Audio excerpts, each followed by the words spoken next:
a family vanished from their Millbrook, Pennsylvania home on December 20th, 2007. Mark, Sarah, and their 2 children, Emma and David, simply disappeared without a trace. No bodies were ever found. No evidence of foul play. No answers. 17 years later, a routine water heater repair would reveal they had never left at all. The discovery began with a simple service call. March 12, 2024. The Martinez family's water heater had stopped producing hot water.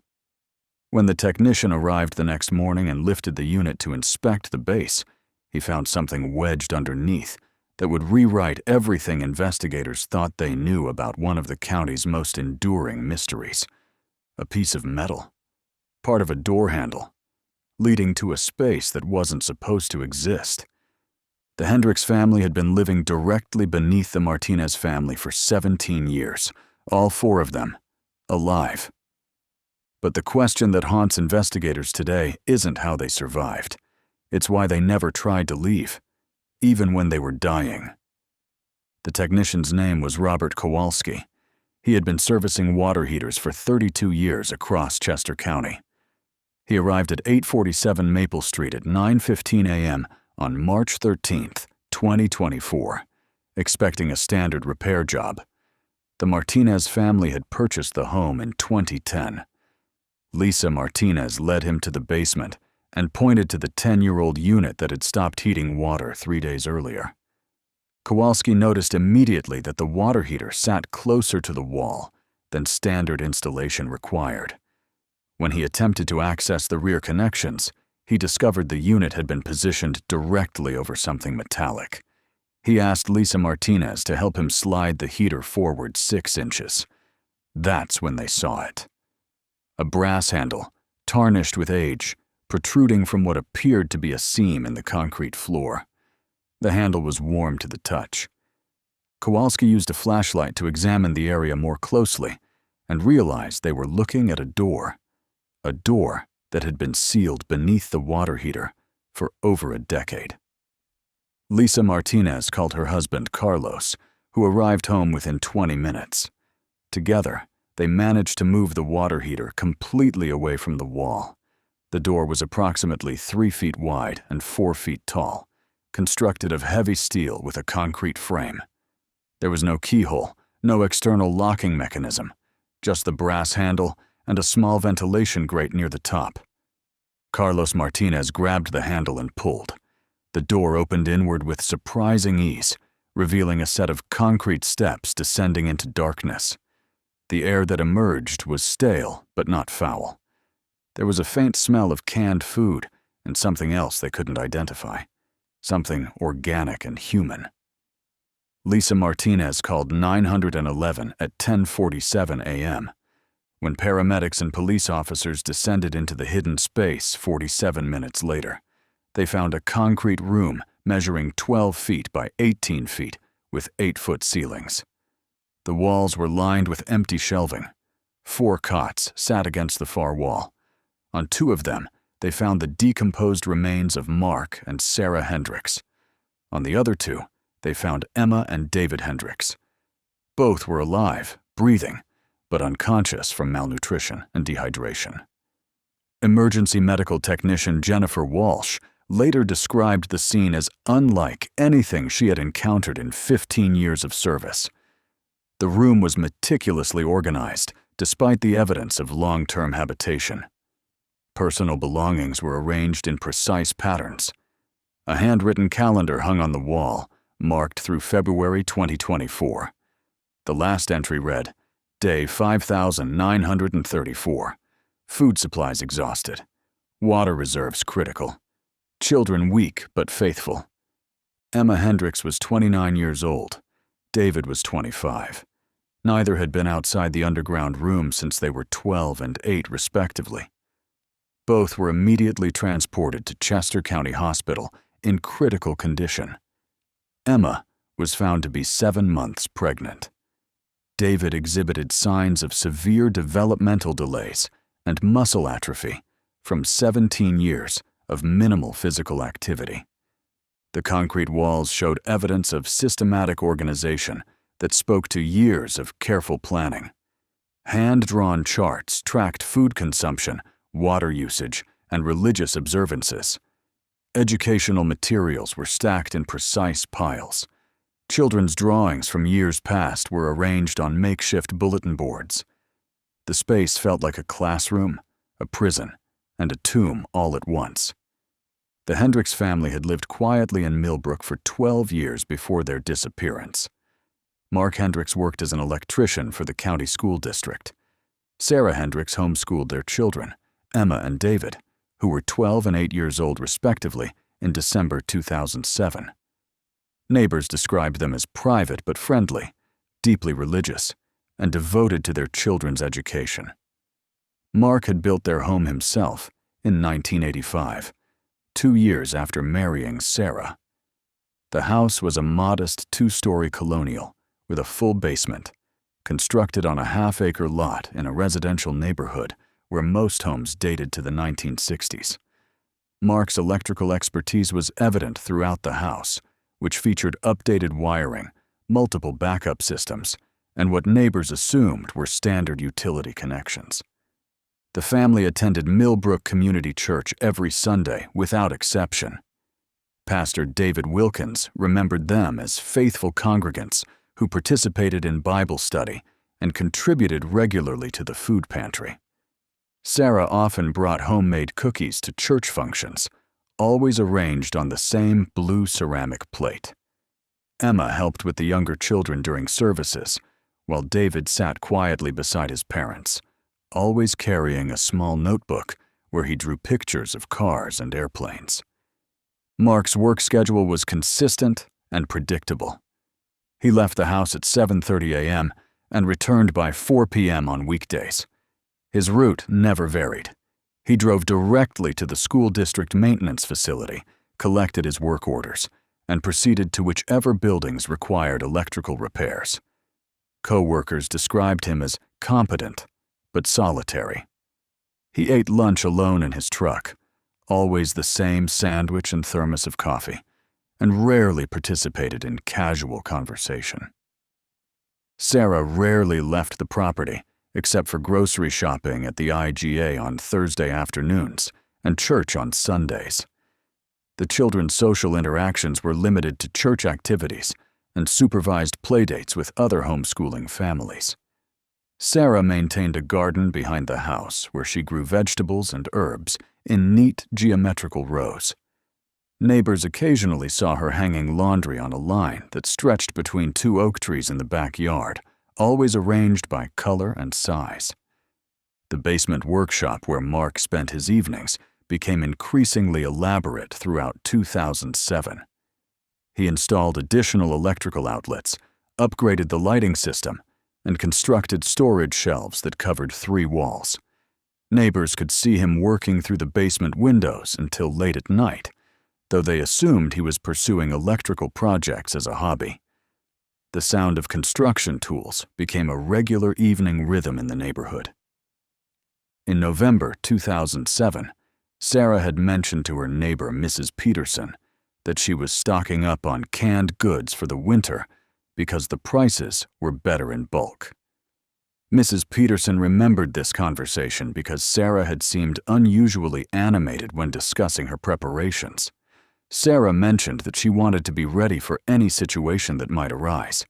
Mrs. Peterson assumed she was referring to winter storms that occasionally knocked out power in their rural area. Mark's interest in emergency preparedness had been growing throughout 2007. He purchased a generator in March and installed additional electrical outlets in the basement.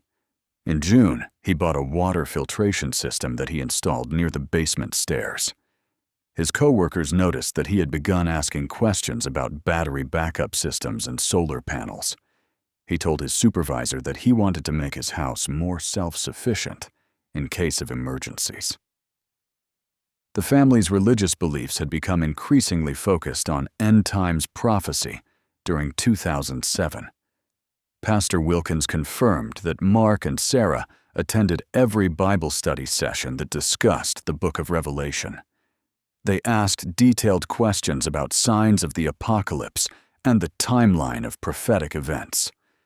Other church members remembered Sarah expressing concern about the moral decay of society and the need for faithful families to prepare for difficult times ahead.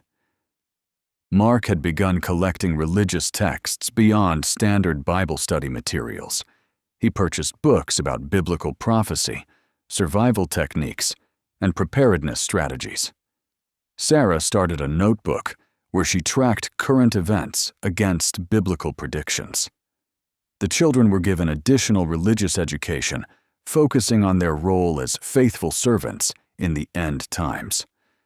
Their homeschool curriculum increasingly emphasized self-reliance and spiritual preparation.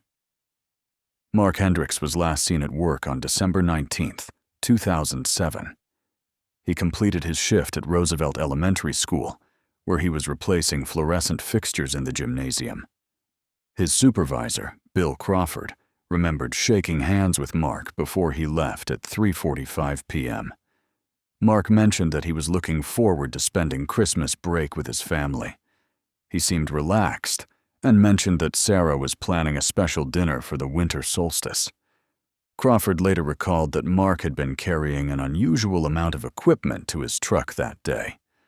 Along with his standard toolbox, Mark loaded several cardboard boxes and what appeared to be camping gear. When Crawford asked about the extra items, Mark explained that he was planning to reorganize his basement workshop during the holiday break. He wanted to have everything ready for the new year. Crawford noted that Mark seemed particularly focused and organized, more so than usual. The drive home took Mark through downtown Millbrook, past the post office, and along Maple Street to his house. Traffic cameras captured his truck at the intersection of Main and Elm Streets at 4:02 p.m. He stopped at Murphy's hardware store at 4:15 p.m., where security footage showed him purchasing batteries, duct tape, and plastic sheeting. The clerk remembered the transaction because Mark paid with exact change and seemed to be in a hurry. Sarah Hendricks made her final grocery run on December 18th at 2:30 p.m. Store security footage showed her purchasing an unusual quantity of canned goods, batteries, and bottled water. The cashier, Jennifer Walsh, remembered the transaction because Sarah paid with exact change from an envelope filled with small bills. Sarah appeared calm and made polite conversation about the approaching holiday. She mentioned that her family was planning to spend a quiet Christmas at home. The security footage revealed that Sarah's shopping cart contained 47 cans of various vegetables, 24 bottles of water, 6 packages of batteries, and several boxes of crackers. She also purchased medical supplies including bandages, antiseptic, and pain medication. The total cost was $347.83. Sarah loaded the groceries into her station wagon methodically, arranging items in specific patterns rather than simply placing them in the vehicle. Sarah's route home included a stop at the bank, where she withdrew $200 from the drive-through ATM at 3:15 p.m. Bank security footage showed her consulting a handwritten list before conducting the transaction. She made one additional stop at the pharmacy, where she purchased vitamins, first aid supplies, and prescription medications for the children. The pharmacist remembered that she seemed rushed but not agitated. Emma and David Hendricks were last seen playing in their front yard on December 19th at approximately 4:30 p.m. Mrs. Peterson, who lived across the street, watched them from her kitchen window while preparing dinner. The children were building a snowman near the mailbox. Emma was instructing David on how to roll the snow into perfect spheres. They went inside when Mark's truck pulled into the driveway at 4:45 p.m. Mrs. Peterson noticed that the children seemed more subdued than usual that afternoon.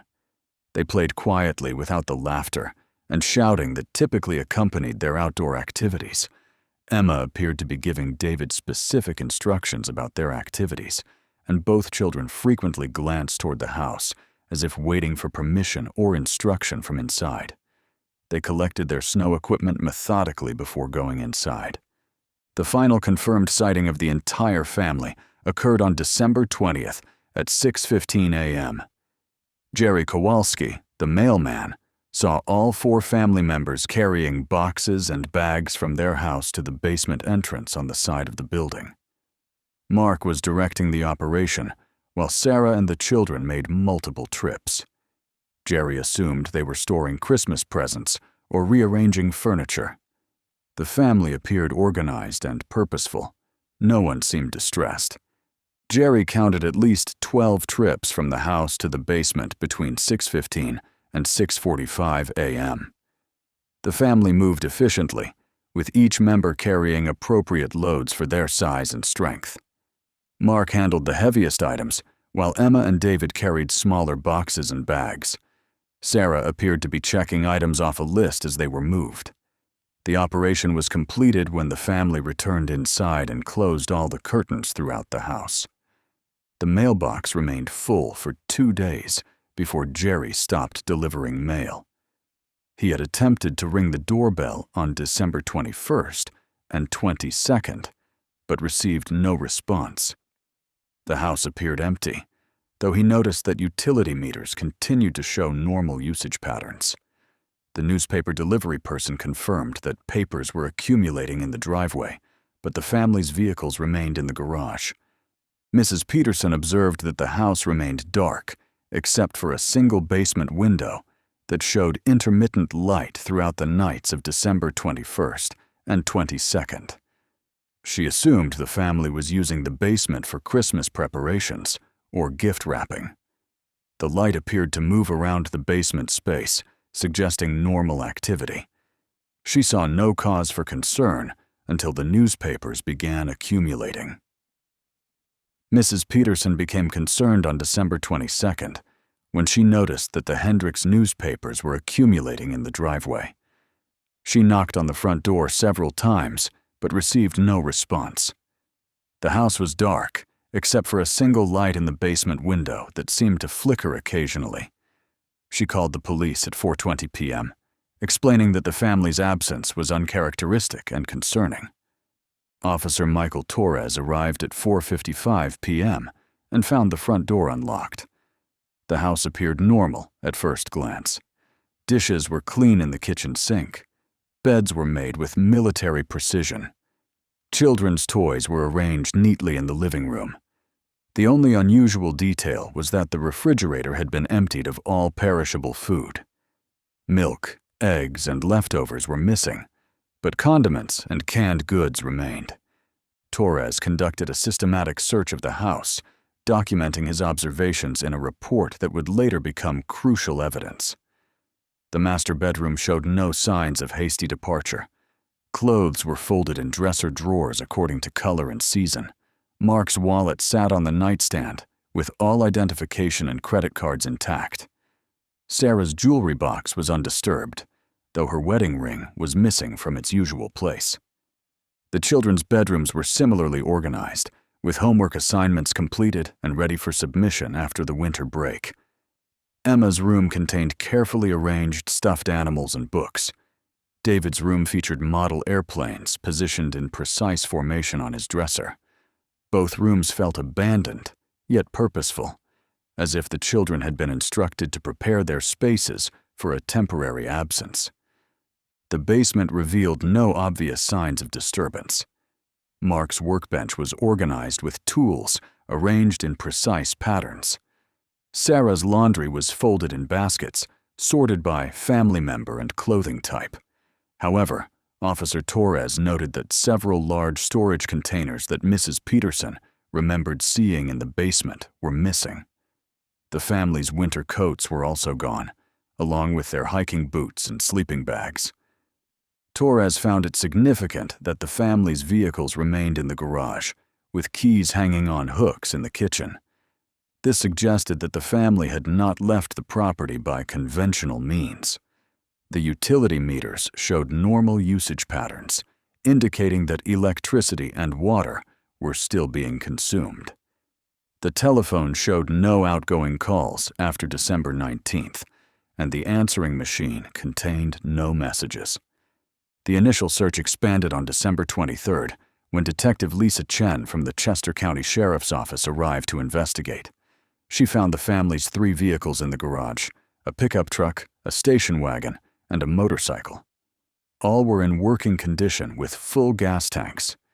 Keys hung on labeled hooks in the kitchen, organized with the same precision evident throughout the house.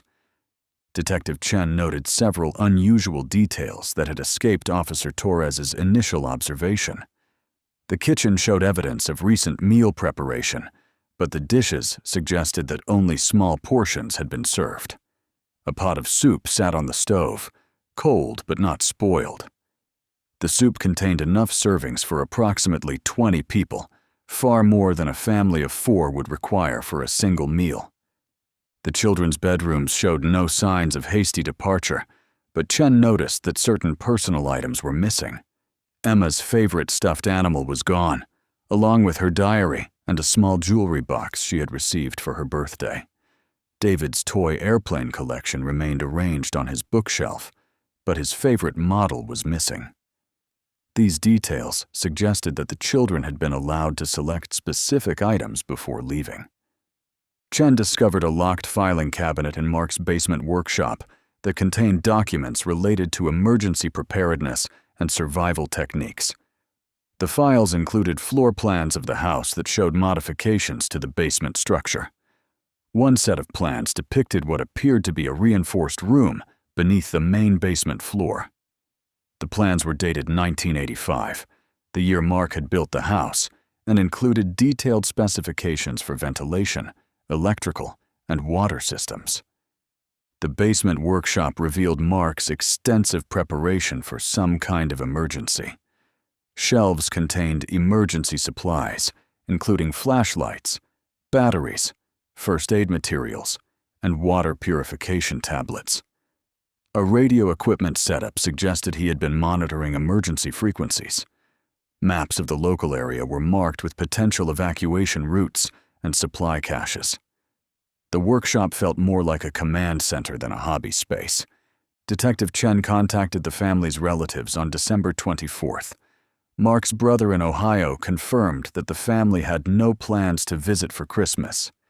He described Mark as increasingly concerned about social and economic instability, but otherwise normal in his behavior. Mark had mentioned wanting to become more self-sufficient, but had not indicated any plans to disappear. The brother had received no recent communication from the family. Sarah's sister in Virginia said she had spoken with Sarah on December 17th, and that Sarah seemed excited about spending a quiet holiday at home with her family. Sarah had mentioned that they were planning something special for the winter solstice, but had not provided details. She seemed happy and healthy during their conversation, though perhaps more focused on religious topics than usual. Pastor Wilkins confirmed that the family was expected at Christmas Eve service, but had not indicated any travel plans. He mentioned that Mark and Sarah had been asking increasingly detailed questions about biblical prophecy and the timeline of end times events. They had specifically inquired about the significance of the winter solstice and its relationship to prophetic fulfillment. Their religious discussions had become more intense throughout 2007. The search intensified on December 24th when Detective Chen discovered that Mark had withdrawn $15,000 from the family's savings account in 3 separate transactions during the week before their disappearance. Bank security footage showed Mark alone at the drive-through ATM, appearing calm and methodical. He made no large purchases with credit cards, and the family's checking account showed only routine transactions for groceries and utilities. Chen traced the cash withdrawals to determine how the money had been spent. Mark had made several purchases from outdoor equipment suppliers and emergency preparedness companies. He bought water filtration tablets, emergency food rations, battery-powered radios, and medical supplies. All purchases were made with cash at stores located more than 50 miles from Millbrook, suggesting deliberate efforts to avoid local attention. The investigation revealed that Mark had been planning something for several months. He had researched survival techniques and studied maps of the local area. His internet search history showed extensive research into underground construction techniques and methods for concealing living spaces. He had downloaded numerous documents about self-sufficient living and off-grid survival. His browser history included searches for underground bunker construction, long-term food storage, and disappearing without a trace. Chen discovered that Mark had been purchasing supplies systematically throughout 2007. He bought canned goods in small quantities from multiple stores to avoid attracting attention. He acquired camping equipment, medical supplies, and tools through mail-order companies. The total value of his purchases exceeded $12,000, representing a significant portion of the family's annual income. Credit card records showed purchases spread across dozens of vendors to avoid creating patterns. Financial records revealed that Mark had been liquidating investments and transferring funds for months before the disappearance. He had cashed out his retirement account, sold stock holdings, and canceled insurance policies. The timing suggested that he had been planning a permanent departure rather than a temporary absence. Sarah's signature appeared on many of the financial documents, indicating her cooperation with the planning process. The investigation expanded to include Mark's work history and professional relationships. Co-workers described him as increasingly distracted during 2007. He had requested access to building blueprints and construction specifications that were unrelated to his normal electrical work. Several colleagues remembered him asking detailed questions about underground electrical systems and structural engineering principles. School district records showed that Mark had used his access credentials to research basement and foundation specifications for various buildings. He had downloaded architectural plans and structural engineering reports that would have provided information about underground construction techniques. This activity occurred outside his normal work duties and suggested personal rather than professional interest in the materials. The community response was immediate and overwhelming. Millbrook Community Church organized search parties that combed the surrounding woods and farmland for over 2 weeks. Volunteers posted flyers throughout Chester County and neighboring townships. The local newspaper ran daily updates, and Pastor Wilkins held prayer vigils every evening at the church. The congregation rallied around the search effort with unprecedented unity and determination. More than 300 volunteers participated in the search efforts during the first week. They covered a radius of 30 miles around the Hendricks property, checking abandoned buildings, caves, and dense forest areas.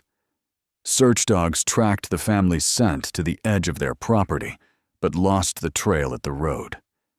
The dogs showed confusion at this point, circling repeatedly before losing interest entirely, which suggested the trail ended at that location. Sarah's sister, Martha Reynolds, arrived from Virginia on December 26th and made emotional appeals on local television news. She described the family as devoted to each other and incapable of simply disappearing without explanation. Martha insisted that something terrible had happened to them, though she could provide no evidence of threats or enemies. She established a reward fund that eventually reached $25,000 for information leading to the family's location.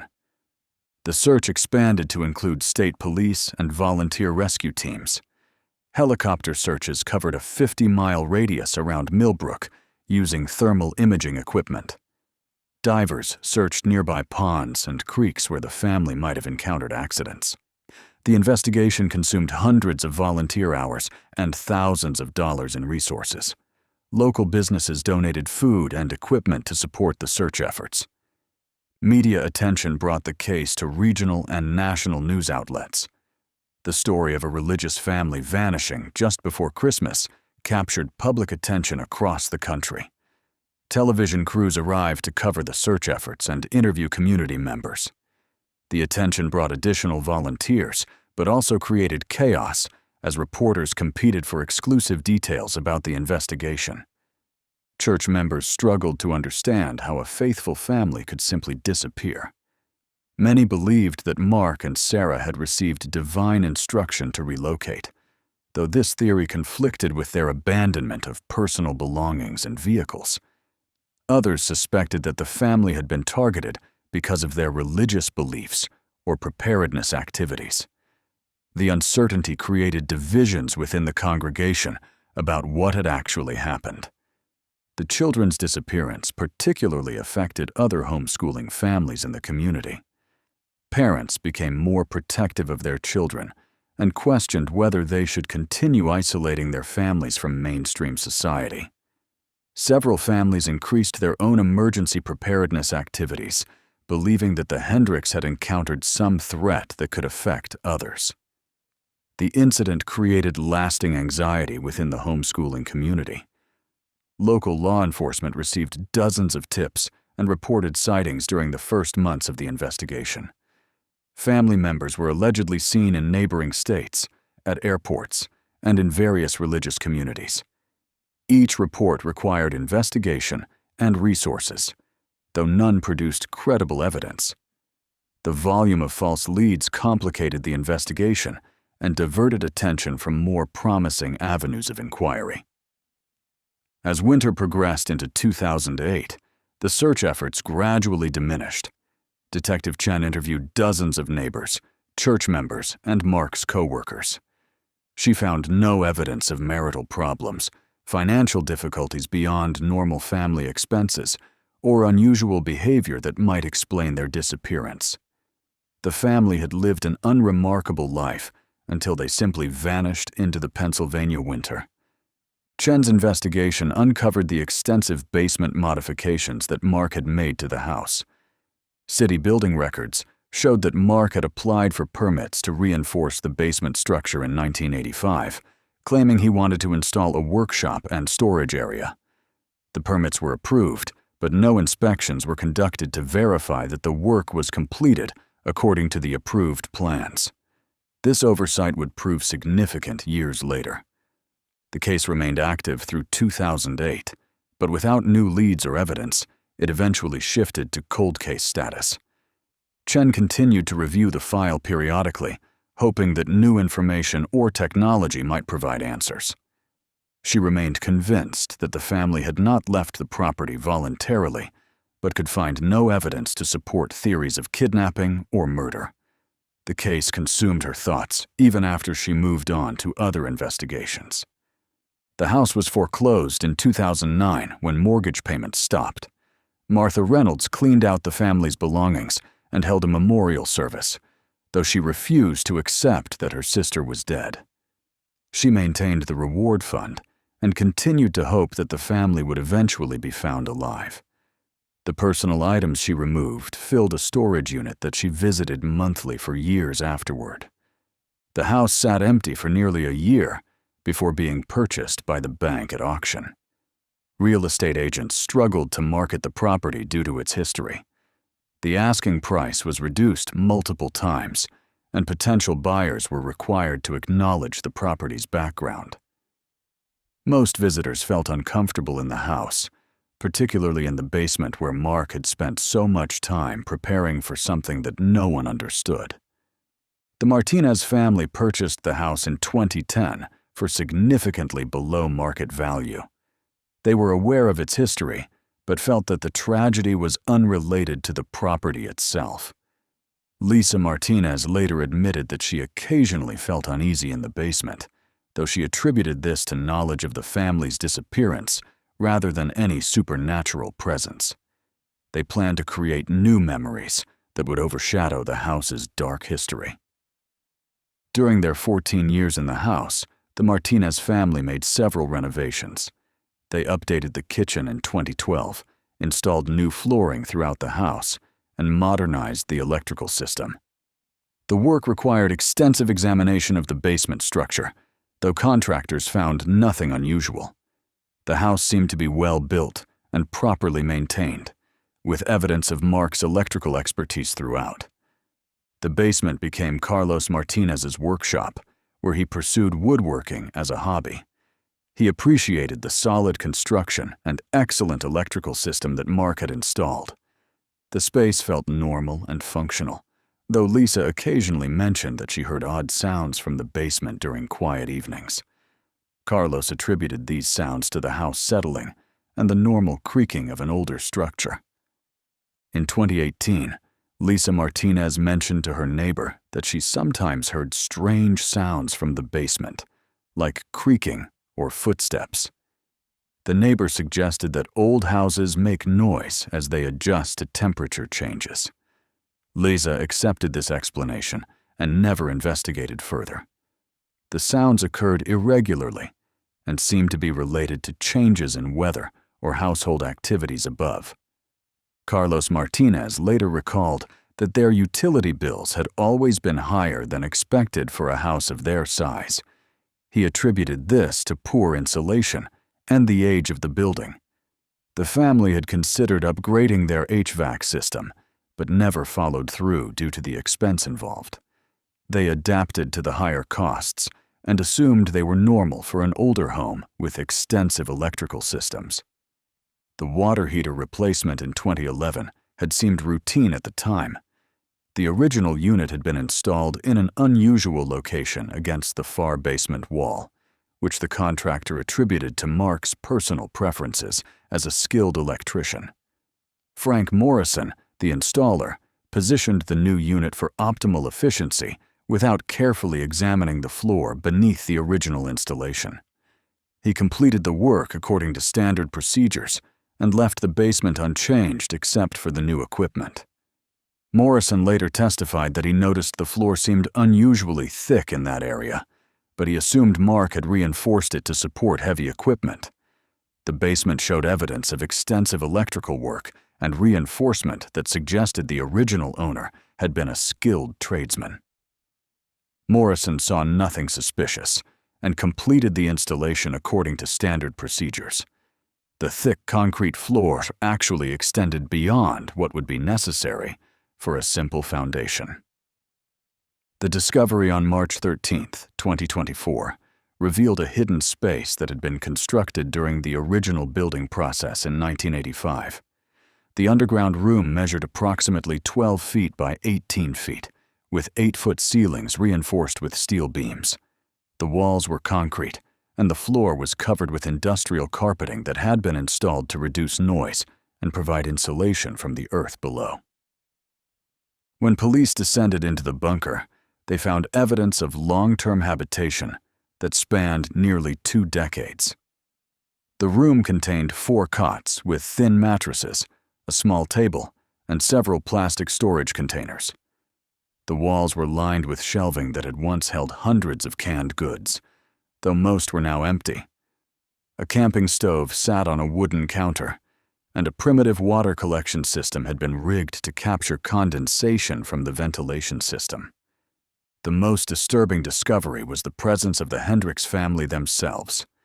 Mark and Sarah were found deceased on their cots, appearing to have died from malnutrition and related health complications within the previous few months. Their bodies showed evidence of gradual starvation and vitamin deficiency diseases. Emma and David, now adults of 29 and 25, were found alive but in critical condition from malnutrition and 17 years of minimal sunlight exposure. The bunker contained a comprehensive record of their 17 years underground. Mark had maintained detailed journals documenting their daily activities, food consumption, and physical health. Sarah had kept a separate journal focused on the children's education and spiritual development. Emma had been writing her own journal since 2015, providing insight into her psychological adaptation to their confined existence and growing questions about their situation.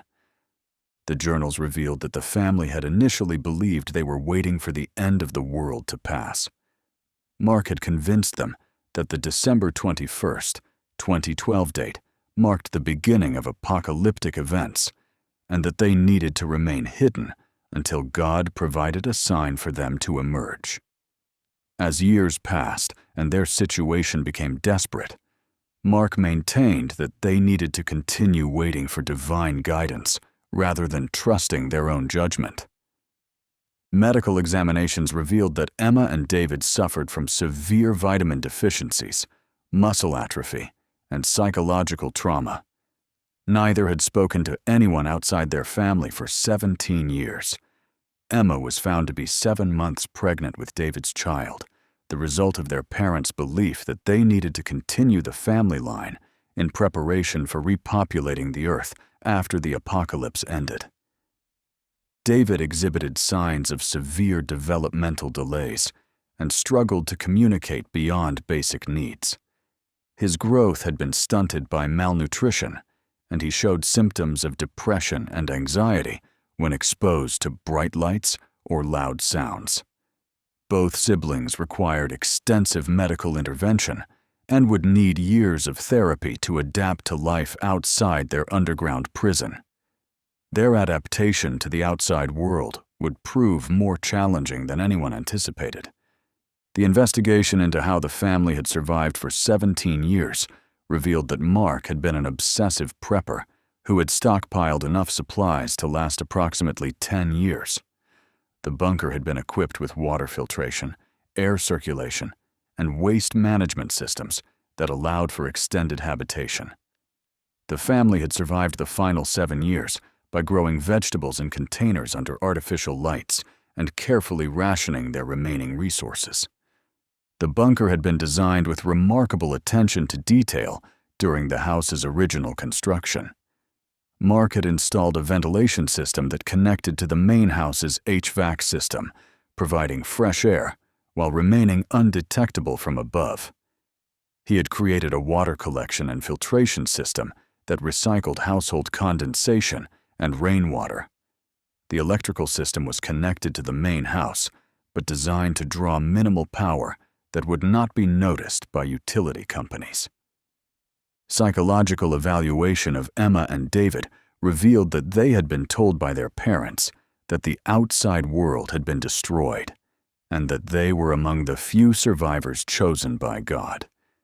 They had lived in complete isolation, educated by their parents, using religious texts and a limited number of homeschooling materials. Neither had ever questioned their situation or attempted to leave the bunker until their parents' deaths forced them to confront their reality. Mark's journals indicated that he had maintained strict control over his family through religious authority and physical intimidation. He had convinced them that any attempt to leave the bunker would result in their deaths and eternal damnation.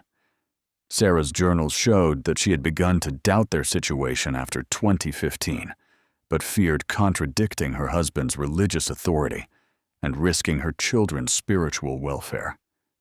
The timeline of events suggested that Mark had been planning the disappearance for months, or possibly years, before December 2007. The basement modifications, supply purchases, and financial liquidations indicated extensive preparation. His research into underground construction and survival techniques provided the knowledge necessary to create a livable space beneath his own house without detection from neighbors or authorities. The timing of their entry into the bunker coincided with Mark's belief that December 21st, 2012 would bring the end of the world. By beginning their underground existence in 2007, they would have time to adjust to their new living situation before the prophesied apocalypse occurred.